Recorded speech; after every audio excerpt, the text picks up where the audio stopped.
साथियों, हमारे पास आप देख रहे होंगे समूह लोन से प्रताड़ित, पीड़ित, गरीब, दलित समाज की महिलाएं बैठी हुई हैं।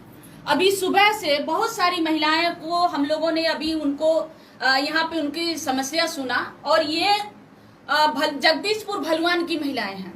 मैं ये बात आप लोगों के लिए इसलिए कर रही हूँ कि ये गोरखपुर की जिला है, माननीय मुख्यमंत्री जी का शहर है।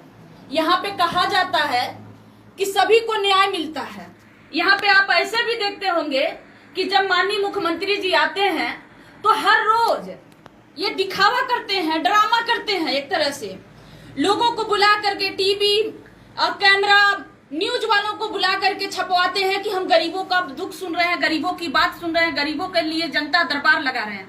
लेकिन ये हमारे पास जो महिलाएं बैठी हुई हैं, इनके घर में खाने तक की व्यवस्था नहीं है।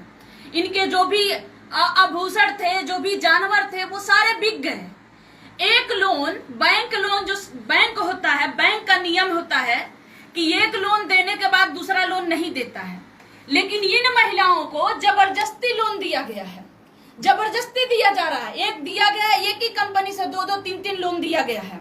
मैं आप लोगों के बीच में इनसे कुछ बात करूंगी, इन्हीं से कुछ बात बताऊंगी।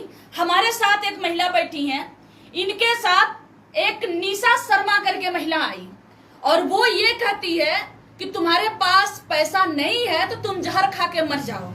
मतलब जो ये बैंक, जो फाइनेंस कंपनी वाले हैं, समूह लोन सूदखोर जो हैं, वो कैसे दलितों को, पिछड़ों को मारने के लिए ये पूरा मकड़ जाल बनाए हैं, दलदल किस तरह बनाए हैं कि वो कह रहे हैं कि नहीं भरना है तो 10,000 20,000 के लिए तुम जहर खाओ, मर जाओ।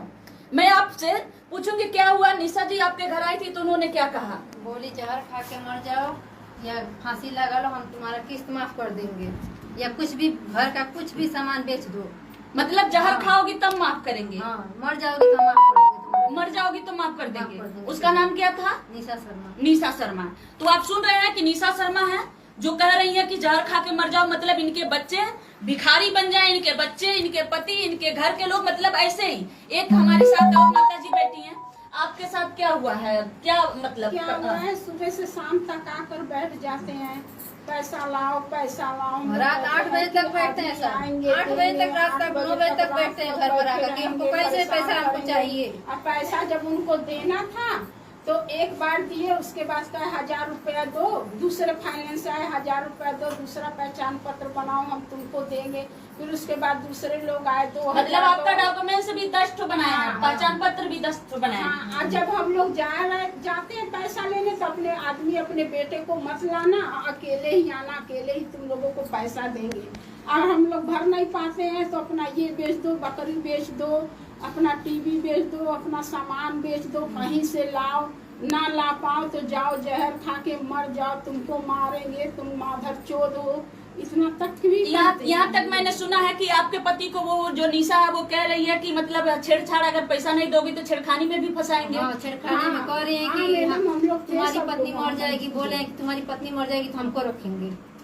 अच्छा, तो आप देख रहे हैं, सुन रहे हैं कि ये जो समूह लोन सूदखोर जो हैं, कितने मतलब मानवता को खत्म करके किस तरह से गरीबों के साथ, मतलब आप पैसा नहीं देंगे तो इनके घर के जो बेटा है, इनका जो पति है, अगर जवान है तो उनके साथ जो मतलब पालतू, एक तरह से कहिए कि पालतू जो महिलाओं को रखे हैं कि जाओ तुम कहो कि हमारे साथ छेड़खानी किया, हमारे साथ बलात्कार किया, हमारे साथ कुछ भी किया है। मतलब अगर समूह लोन नहीं दोगे तो तुमको लीगल तरीके से जेल में हम फंसा करके हम जेल भेजेंगे, उम्र भर तुमको सराएंगे। और अगर अपने पति को नहीं लेके आना है, समूह लोन लेना तो पति के लेके नहीं आना।